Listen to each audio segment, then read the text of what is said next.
Hi there. Welcome to the Cloud Security Podcast by Google. Thanks for joining us today. Your hosts here are myself, Timothy Peacock, the product manager for threat detection here at Google Cloud, and Anton Chuvakin, a reformed analyst and esteemed member of the cloud security team here at Google. You can find and subscribe to this podcast wherever you get your podcasts, as well as at our website, cloud.withgoogle.com/cloudsecurity/podcast. If you like our content and want it delivered to you piping hot every Monday, please do hit that subscribe button. You can follow the show and subscribe to the show and argue with us on Twitter as well, twitter.com/cloudsecpodcast. And with that, I am delighted to introduce our guest today, a title so impressive, Anton could not bring himself to announce it. I am pleased to introduce Anna Bellick, the Director of Thought Leadership at Sysdig. Anna, thank you so much for joining us today. It's a real pleasure to have you on the show. I want to kick things off with kind of a framing question as we think about container security. I think of it as, infrastructure security, build security, and runtime security. A, do you like this framing? And B, if you like it, what do you think is in there the easiest to get right, the hardest to get right? Where are you seeing investment for users to try to help them get it right? Talk to us about the general landscape on container security. First of all, thank you for having me. This is a huge honor. I am a total fan. I think I've listened to maybe all of them or very close to all of them. Oh, shucks. And you guys rock. So very happy to be here. It's very hard to answer your question, actually. I want to say I'm going to nitpick you from the beginning and be like, please. There's actually application security too. Hello. Okay. But I also don't want to talk too much about it because application security is a whole other can of worms. But it's a really important element. The reason we actually care about containers for the most part is because it eases life for developers, right? That's the driver. And that ends up really important in how we then manage them, secure them, and do everything else with them in the end, right? But to your point about the three things you mentioned, I do actually agree that those are all key. In classic nature, your question's really hard. I think the hardest one is runtime. There's a couple of reasons for that. The easiest reason, I think, is one that's near and dear to both of your hearts, and it's that detection and response is just hard, right? When you try to do detection and response on containers, it's still hard for all the reasons it was always hard.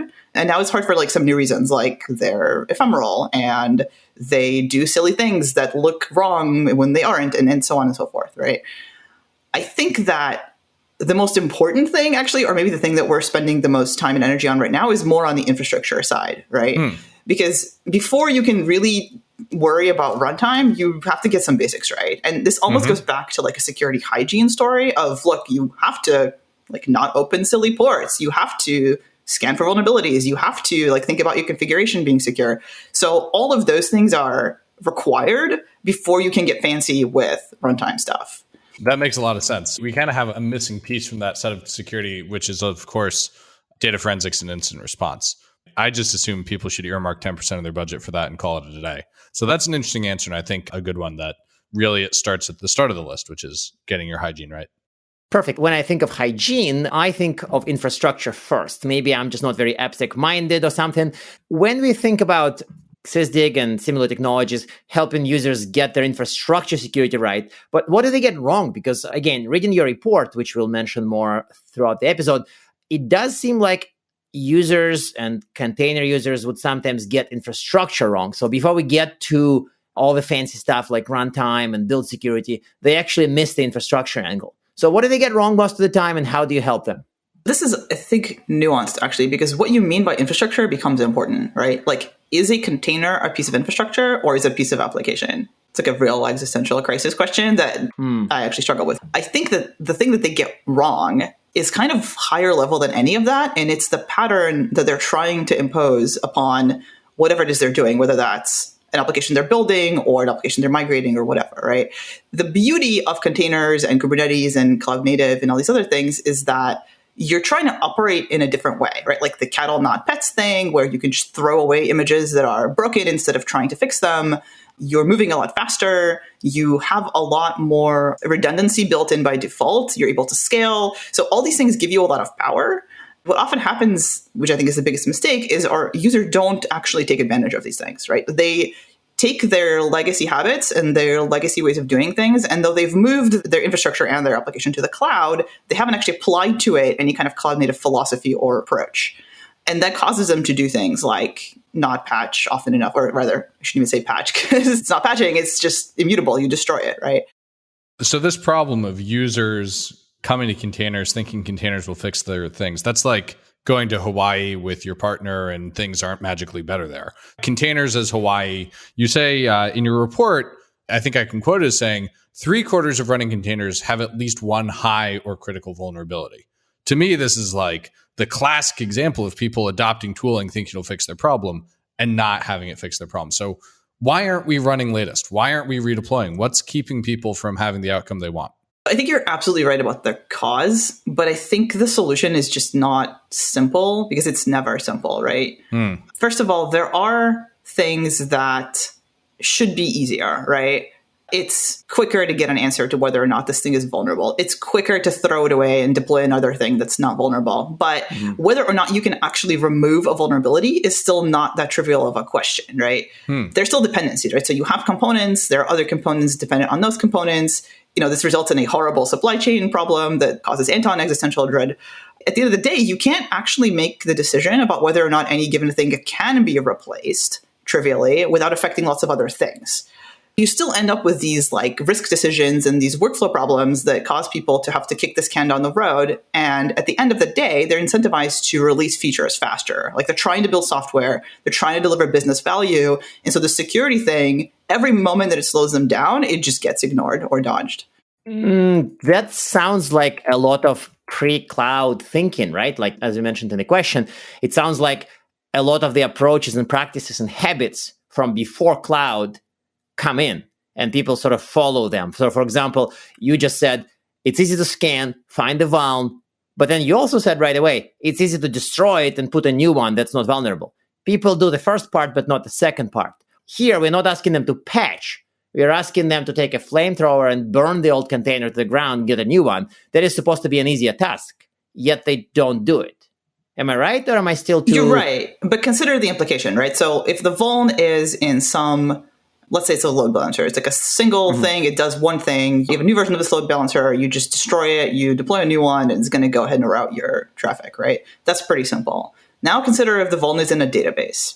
What if it's Cassandra? And so now you have to patch this vuln in Cassandra. Okay, I'm not going to patch it. I'm just going to toss it in the trash and deploy a new Cassandra. But all of the stuff I built that connects to that thing, that relies on that thing, may or may not be able to handle the new version trivially, depending on how it's architected and how it's built, right? That's a risk, right? That's a business risk to just deploy that thing. So you have to consider the implications of that fix. Even if the fix itself in theory is simple, the outcome may be painful. Yeah, and you can't have a case where the medicine is worse than the disease here.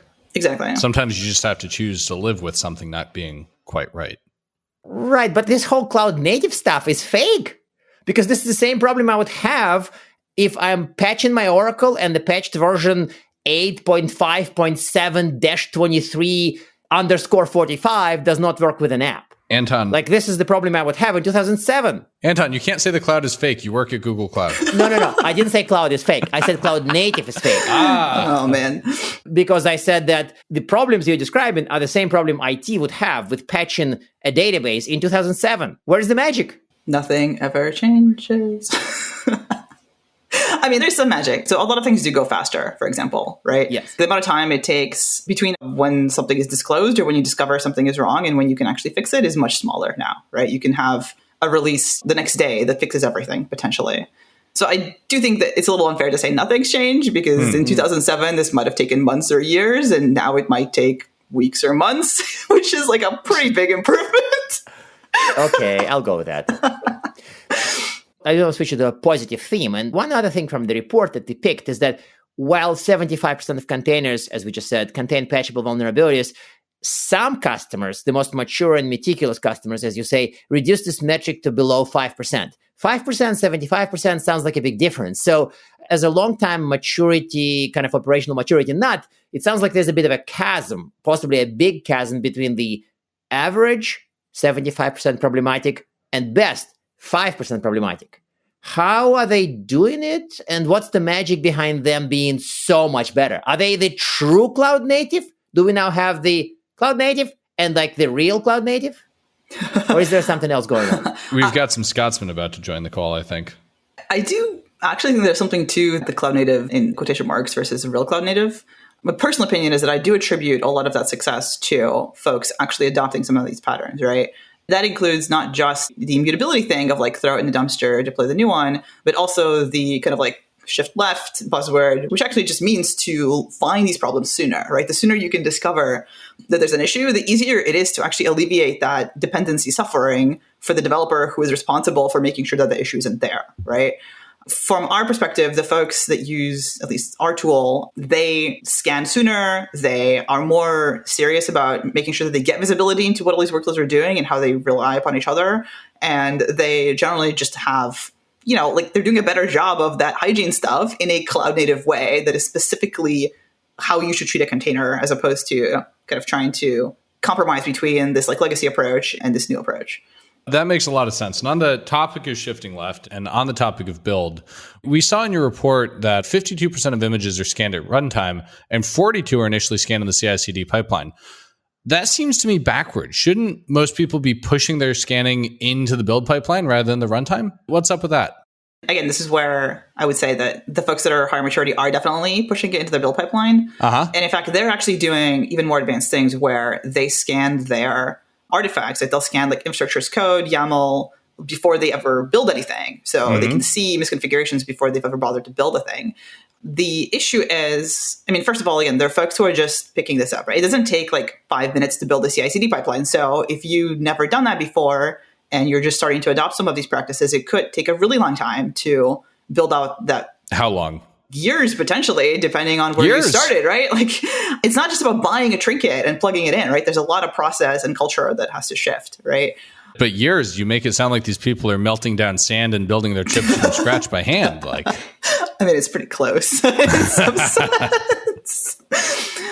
So really, you think this is like a maturity thing and the difficulty of getting CI/CD stood up and doing it right and all of that? It is a maturity thing, and a lot of it is also just, skill set and process and training where people just need to get used to the way that things go. Sure. It takes some tuning, right? So like when we say scanning CI/CD, that means you have to make a decision. For example, like at which point do I fail a build? And at which point do I alert on a build? And at which point I just ignore it because it's never going to get fixed because it's a low or whatever, right?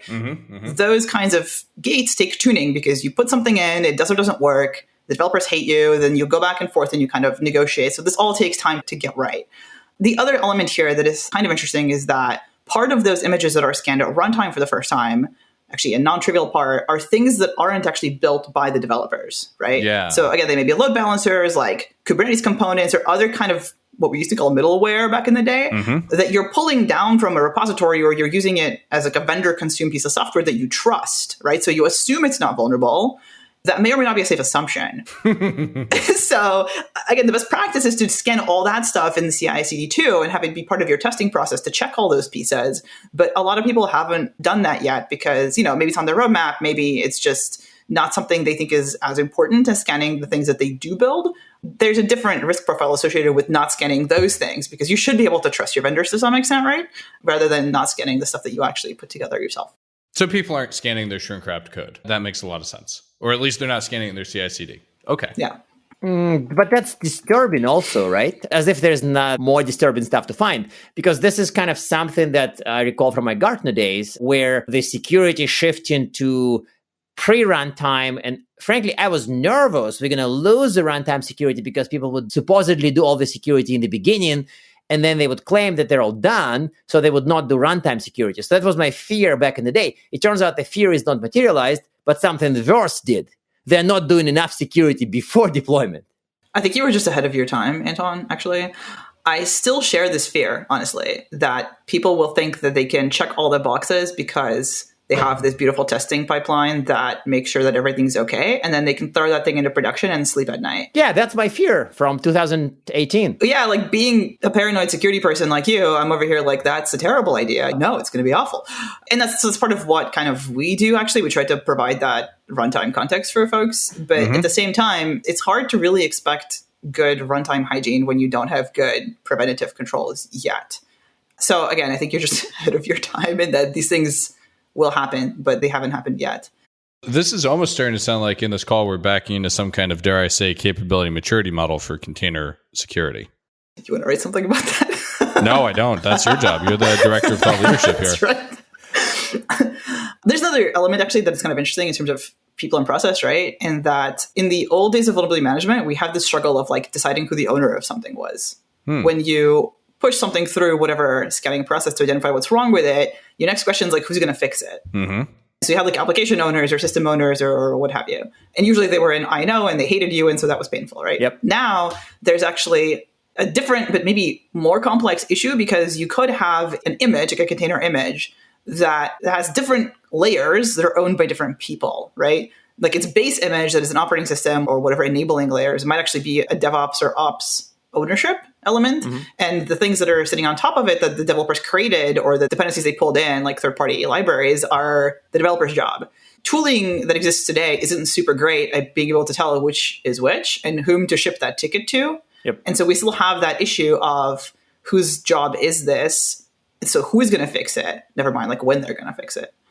Okay. No, basically, to summarize it in a somewhat cynical manner, security used to mostly fight ops and occasionally rarely fight developers. But today, it looks like security will just fight DevOps, which is roughly the same people they used to fight, just on a different group name organization. That's exciting. They've been rebranded, yeah. Okay, so switching gears again.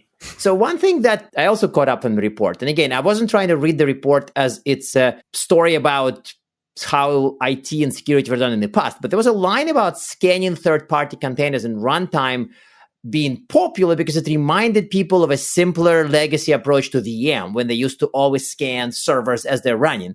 What it sounds to me is that it's not very cloud native. To me, that sounds like a classic premise on premise security where you build something, you deploy it, you push it into prod, and then you get a scanner, you unpack your little vulnerability tool and scan it. And it's like, oh, there are bugs, go fix them.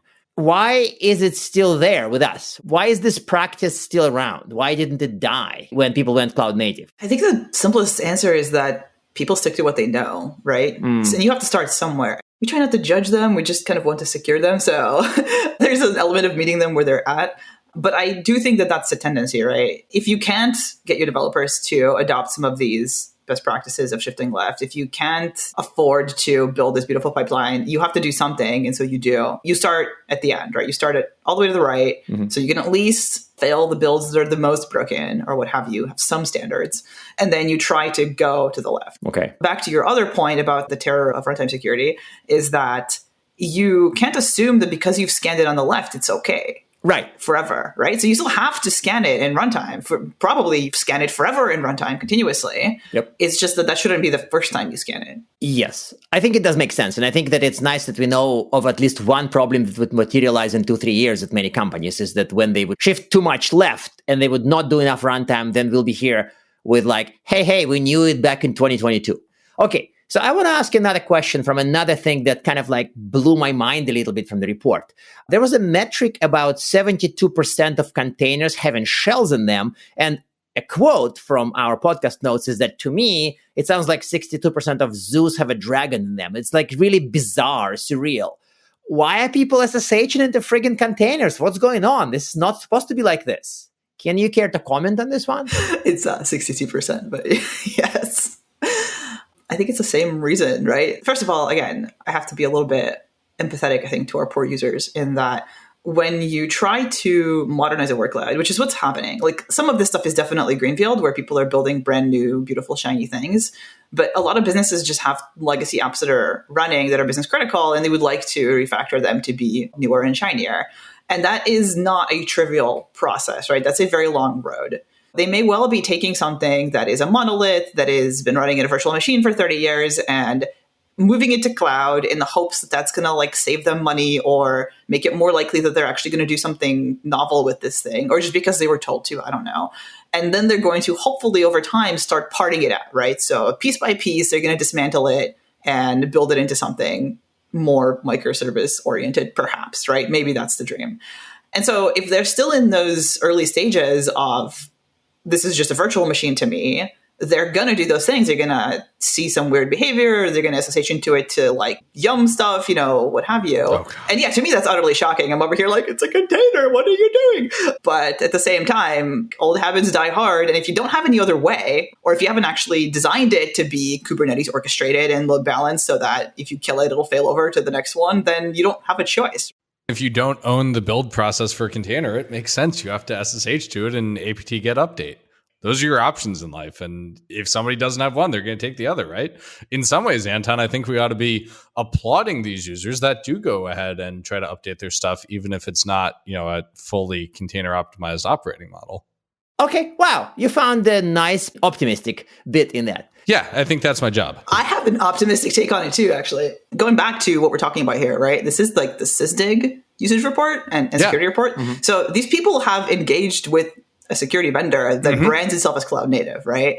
Which means they either believe themselves to be cloud native or believe themselves to be on the road to cloud native. I feel like the fact that we are seeing these scary numbers actually indicates that the adoption of cloud and containers is broadening to folks who are not as mature, right? So they don't quite know how to get it right, but they're trying to do it.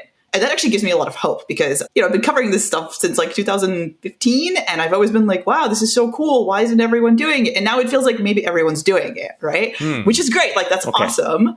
This conversation has made me think of the thing people used to say at conferences, oh, the cloud's just someone else's computer.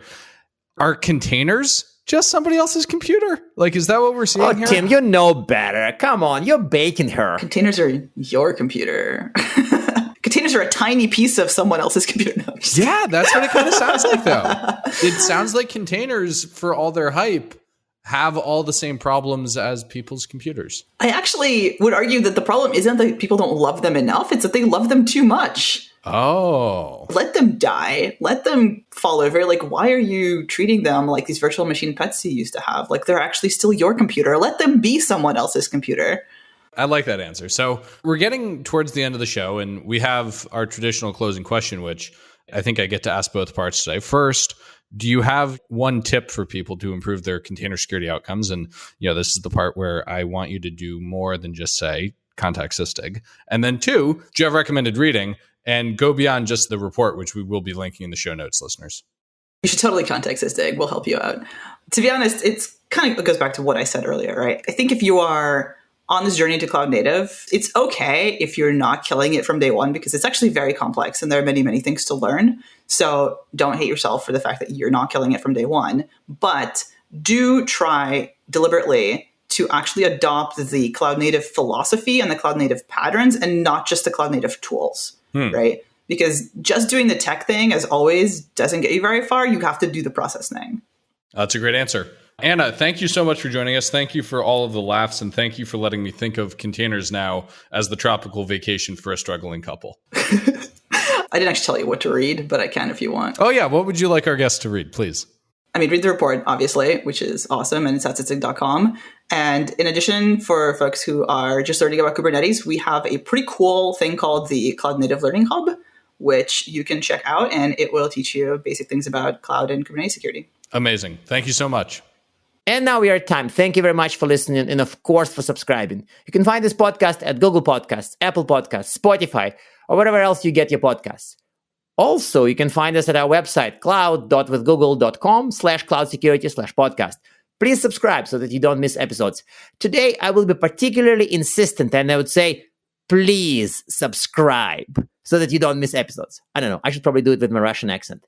You can also follow us on Twitter, twitter.com/cloudsecpodcasts. We are also on LinkedIn. We now have a whole separate page for the podcast. You can find your hosts on Twitter at Anton_Chuvakin and at _Tim Peacock. Tweet at us, LinkedIn at us. I don't know what it means. Email us, argue with us. And if we like or hate what we hear, we can invite you to the next episode. See you on the next Cloud Security Podcast episode.